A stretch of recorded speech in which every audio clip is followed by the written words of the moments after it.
안녕하세요, 여러분. 한 주 잘 보내셨죠? 자, 그럼 오늘은 어떤 이야기를 가지고 왔냐 하면요. 저번 시간만 해도 제가 공립학교에 어떻게 취업을 했는지 설명을 쭉 드렸어요. 오늘은 실제로 취업을 해서 어떻게 이 공립학교에서 영어도 잘 못하는 제가 살아남았는지 그 생존 전략, 필살기를 알려드릴까 합니다. 처음에 이제 딱 취업을 했는데 보니까 전부 다 캐네디언이고 이민자여도 영어를 너무너무 잘하는 거예요. 그래서 저는 이제 부담이 조금 됐죠. 영어도 그냥 네이티브처럼 잘 못한 데다가 가리키는 것도 영어로 해야 되고 회의도 영어로 해야 되고 그 다음에 동료들과 의사소통도 영어로 해야 되는 약간 부담감이 좀 있었어요. 그래갖고 긴장을 바짝 하고 갔죠. 근데 한 달은 서로 친절하게 잘 해줘요. 왜냐하면 탐색기잖아요. 하지만 이제 일주일만 있으면 금방 탄로가 나죠. 일주일이 뭐예요? 한 하루만 지나면 딱 탄로가 나죠. 영어 실력이. 하고 살짝 주눅이 들어있는 상태에서 이제 들어가게 됐는데 가만히 제가 생각을 해보니까는 우리나라에 한국에 다른 외국인 노동자들이 와서 일을 하는데 아니면은 뭐 학교로 칩시다. 외국인 교사들이 와서 일을 하는데 한국말로 회의를 해야 돼요. 근데 그 사람들이 한국말을 잘 못하고 어눌하게 해요. 그러면은 일단 별로 귀담아 듣고 싶지가 않죠. 그리고 귀에도 안 들어오고. 아무리 그 사람이 좋은 의견이 있고 아이디어가 있다 하더라도 그 의사소통이 자유롭게 안 되면 전달력이 없으면 잘 안 듣게 돼요, 사람들이. 그만큼 사람들이 또 참을성 있게 기다려주는 것도 아니고. 그래서 제가 생각을 해보니까 이 사람들 입장에서는 캐네디언 제 동료 입장에서는 제가 말을 좀 캐네디언들처럼 유창하게 못했을 때 약간 글쎄 좀 짜증도 나겠다 이런 생각이 살짝 들었어요. 그래서 제가 생각한 건 이 영어로 이렇게 승부를 보려고 하지 말고 제 일의 성과, 결과로 이 사람들에게 나의 능력을 보여주자라고 마음을 먹었어요. 제가 하는 일은 학생을 가리키는 거죠. 그것도 스페셜 니드 학생을 가리키는 건데 이 제가 맡은 스페셜 니드 학생이 어떤 임프루브한 과정을 그 결과를 보여주면 이 사람들이 내 능력을 인정을 하겠구나라고 생각을 했어요. 그래서 저는 업무에 굉장히 집중을 하게 되죠. 자, 필살기 들어갑니다. 첫 번째, 수업 그 준비를 철저하게 합니다. 대부분 EA들은 수업 준비를 하긴 하지만 전체적인 수업 준비는 리소스 티처라고 그래갖고 그 스페셜 니드 학생들을 관리해주는 그 교사들이 있어요. 그 교사들이 수업 준비를 하고 그 수업 준비된 교재나 프린트물이나 이런 거를 얘에게 주면 얘는 그걸 갖고 수업을 합니다. 근데 저 같은 경우에는 몰라요. 과거에 교사를 해서 그런지 모르지만 교사를 했을 때도 수업 준비를 굉장히 좀 철저하게 하는 편이었어요.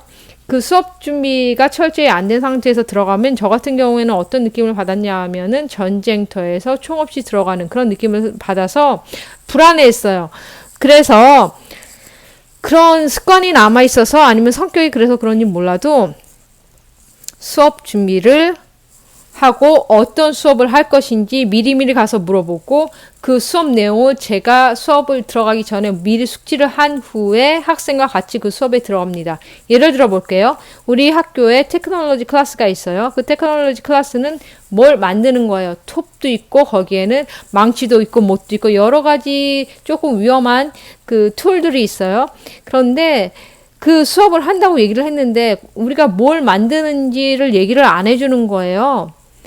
그래서 저는 이제 불안했죠. 첫 번째는 여러 가지 그 위험한 그 툴들이 있는데 그 학생을 내가 그 교실에 데리고 들어갔을 때 안전하게 지켜야 되잖아요. 왜냐하면은 그 학생의 입장에서 볼 때는 그 여러 가지 툴들이 굉장히 흥미롭기 때문에 여러 가지 막 만져보고 스위치도 켜보고 거기에 보면은 테이블 소 그 뭐죠? 그 테이블로 되어 있는 전기톱 그런 것도 있고 그거를 그냥 아무런 지시 없는 상황에서 그 학생들이 막 눌러보면은 그게 막 작동이 됐다가 갑자기 손가락이 잘려서 날아갈 수도 있는 거고 굉장히 위험한 상태니까 저는 그 수업이 어떻게 진행됐는지 알고 싶었어요. 알아야 됐고. 그래서 그 수업은 교감 선생님이 지도를 했는데 교감실로 찾아갔죠. 우리가 다음 시간에 내일 이 수업에 들어가는데 어떠한 프로젝트를 할 것이며 수업이 어떻게 진행되느냐라고 물어봤죠. 그랬더니 그 교감이 예를 들어서 우리가 자동차를 만들 건데 나무로 만들 것이며 나무를 그 톱을 사용해서 전기톱이라니까 조금 위험한데 전기톱이 아니라 되게 조그만 그 탭을 써야 되게 작아요. 가장 안전한. 그걸 이용해서 나무를 자를 것이며 그 다음에 거기에 페인트도 하고 글루잉도 하고 그래서 만들 것이다 라고 얘기를 해주는 거예요. 오케이. 근데 그거를 수업 들어가기 전에 아무도 말을 안 해주는 거고 다른 동료 이해들도 그냥 수업 있나 보다 그러고 가만히 있는 거예요. 근데 저는 우리 학생을 위해서 제가 가리키는 학생을 위해서 준비를 해야 됐어요. 자, 수업에 들어간다? 그러면은 수업에 그냥 무조건 들어가는 게 아니라 수업에 들어갈 때 첫 번째 썼죠, 여기다가. 첫 번째, work together 해서 같이 건다. 두 번째, 예를 들어서 calm, stay in calm, 차분하게, 차분한 마음 자세를 갖는다. 그거 이제 쓰고, 그 다음에 이제 수업에 막상 들어갈 때는 첫 번째 1번, 그 다음에 cutting 2번, 예를 들어서 글루잉 3번, 페인트 4번, 그 다음에 뭐 드라잉 이런 거를 쫙 써서 준비를 했죠. 그래서 이거 들고 갔어요. 그래서 교감한 선생님한테 갔죠. 이렇게 프로젝트 이렇게 진행되는 게 맞아? 그랬더니 그 사람이 맞다 그러면서 어머 이거 잘 이렇게 준비했다고 그러면서 자기한테 PDF 파일로 달라는 거예요. 그러면서 이거를 자기가 다른 EA나 아니면 교사들한테도 줄 거라고 이렇게 따라하라고 그러면서 준비 잘했다고 저한테 말을 해주는 거예요. 저는 항상 어떤 수업에 들어가더라도 테크놀로지 클래스 예를 들었으니까 계속 들어볼게요.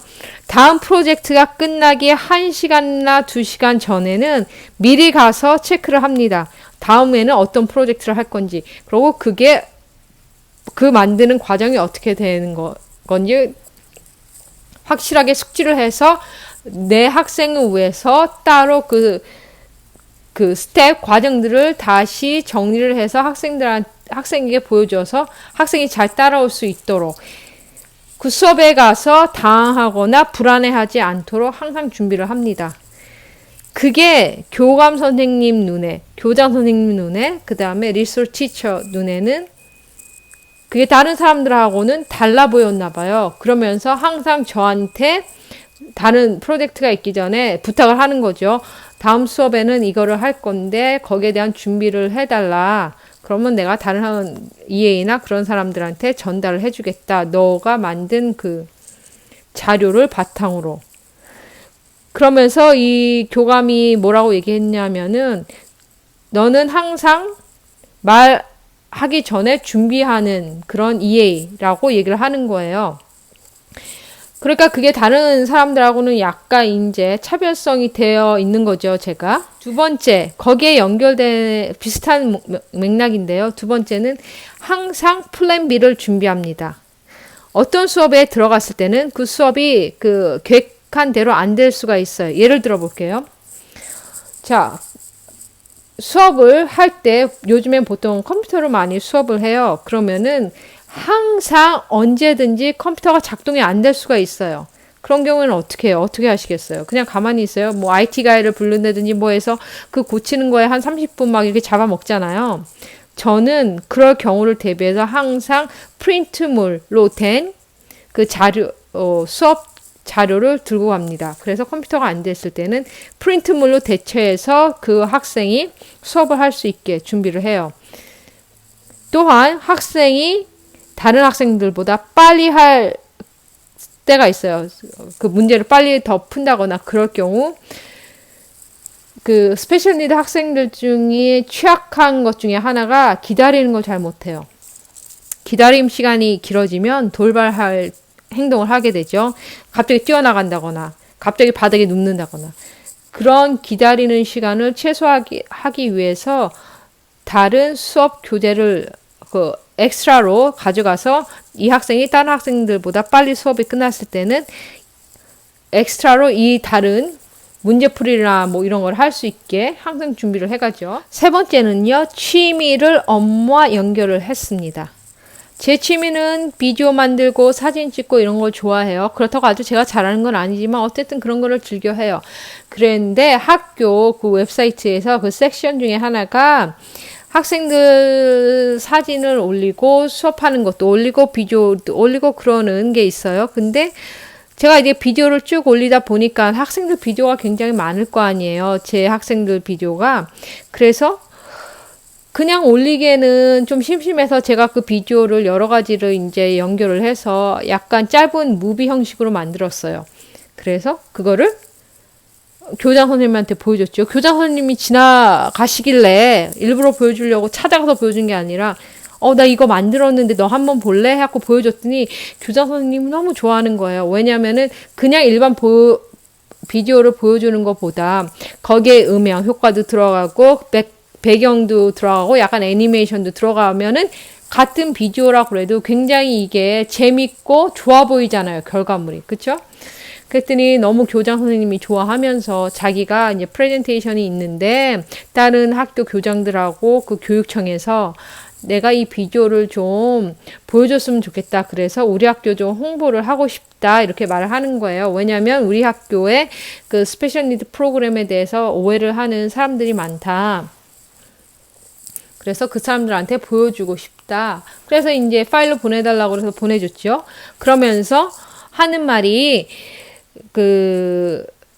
학교마다 한국말로 하면은 그거죠. 오픈하우스 뭐라고 그러죠? 참관 수업 있잖아요. 부모님들이 와서 학교에 자기 자녀가 어떻게 수업을 하는지 보는 참관 수업이 있는데 캐나다에도 있어요. 그래서 1년에 한 번 정도는 참관 수업이 있는데 올해는 코비드 때문에 참관 수업을 못해요. 대신 학교에 그 홍보를 비디오로 찍어서 웹사이트에 올리면은 학부모들이 그걸 보는 거예요. 그러면서 저한테 학교 홍보 비디오를 만들어 달라고 그러는 거예요. 너가 굉장히 이런 걸 잘하니까는 만들어 달라. 저한테 그 책임을 주는 거예요. 그래서 제가 되게 기뻤죠. 내가 그냥 단지 EA로서 일하는 게 아니라 학교의 다른 분야에서도 내가 일할 수 있는, 그쵸? 내 실력을 발휘할 수 있는 기회가 생기는구나. 굉장히 기뻤어요. 그리고 이제 그걸 홍보물을 만들어서 또 다른 제 동료들한테도 막 보여줬죠. 야, 이런 거 보여줬는데 네 학생 여기 들어가 있다. 봐봐라. 막 이랬더니 또 굉장히 좋아하는 거예요. 그 사람들도. 그러면서 나한테 너 이거 어떻게 만드는 거냐고 막 물어보는 거예요. 하고 이거 되게 쉽다고 이렇게 해서 만들어는 거다. 근데 말로 설명하면 잘 모르죠. 그러면서 이 사람이 그 동료들이 뭐라고 그랬냐면은 학교에 한 달에 한 번씩 선생님들의 실력을 향상시키기 위해서 워크숍 같은 거를 해요. 한 달에 한 번씩. 근데 설문조사가 있는데 어떠한 프로그램을 너는 듣고 싶냐 써라 했고 주관식으로 쓰는 난이 있는데 그 중에 우리 동료가 쓴 거예요. 진이 이런 비디오 같은 거 잘 만드는데 그런 비디오 만드는 거를 어떻게 만드는지 가리키는 그 수업을 진이 한번 했으면 좋겠다. 이렇게 그걸 써서 냈다는 거예요. 그런데 저는 당황했죠. 왜냐면은 그 워크숍은 학교 교육청에 있는 사람들이 다 볼 수 있는 거거든요. 저는 걱정이 된 게, 나 이거 영어로 그럼 가르쳐야 되는데, 나 영어 이거 좀 또 막 문법 틀리고, 그러면은, 내 전체적으로 망신당하는 거 아니야? 그 생각이 딱 들었는데 제 동료가 걱정하지 말라고 그러면서 그냥 너가 이런 비디오 같은 거 잘 만들고 그래서 우리는 그거를 배우고 싶은 거다. 그거를 좀 알려줬으면 좋겠다. 그렇게 얘기를 해주는 거예요. 그러면서 저는 막 또 한편으로 걱정이 됐지만 기뻤죠. 내가 이런 취미로 했던 능력이 인정을 받아서 이 사람들이 나한테 배우고 싶어 하는구나. 기뻤어요. 네 번째 능력은 컴퓨터 문서 작성 능력입니다. 우리나라 한국 사람들은 대부분 보면 엑셀이라든지 뭐 파워포인트라든지 워드 이런 거 되게 잘해요. 근데 의외로 우리 동료들은 못하더라고요. 그걸 단순히 그거를 타이핑하는 거는 잘하는데 뭐 이런 거를 뭐 그림을 넣는다든지 그림의 사이즈를 뭐 줄이고 늘리고 하는 거라든지 표를 만든다든지 잘 못하는 거예요, 이런 거. 근데 저는, 아니면 엑셀에서는 수식을 뭐 활용한다든지, 그리고 파워포인트를 만들 때도 그냥 글씨 넣고 그림 넣는 거는 하는데 거기에 애니메이션을 넣어서 어떻게 화면을 바꾼다든지 동영상을 넣는다든지 그런 거를 잘 못하더라고요. 근데 제가 파워포인트를 만들었을 때 그냥 단순하게 문자랑 그림만 넣어서 만든 게 아니라 딱 파워포인트를 띄웠을 때 막 화면 바뀌는 것도 막 화려하게 막 바뀌고 소리도 나고 동영상도 나오고 이러니까 또 그 사람들이 그걸 또 그렇게 신기해 하더라고요. 그러면서 저한테 이거 어떻게 만드는 거냐고 또 알려달라고 계속 그러는 거예요. 이거는 제가 EA 프로그램을 들었을 때도 비슷한 일이 있었어요. 파워포인트로 제가 프레젠테이션을 하는데 처음에는 그 학생 제 클래스메이트들이 약간 제가 또 영어 때문에 영어를 못해갖고 약간 저를 그냥 그런 학생으로 있는 듯 없는 듯한 학생으로 봤는데 발표를 할 때 프레젠테이션 PPT를 딱 보니까 화려한 거예요. 그러면서 딱 끝나고 제가 프레젠테이션 하고 나서 하는 말이 나 너랑 친하게 지내고 싶다고 친한 친구 되고 싶다고 그러면서 이거 어떻게 만드는 거냐고 가르쳐 달라고 그러는 거예요. 처음에는 조용히 학교를 다녔어요. 없는 듯 있는 듯. 그런데 제 존재가 서서히 약간 부각이 되는 거예요.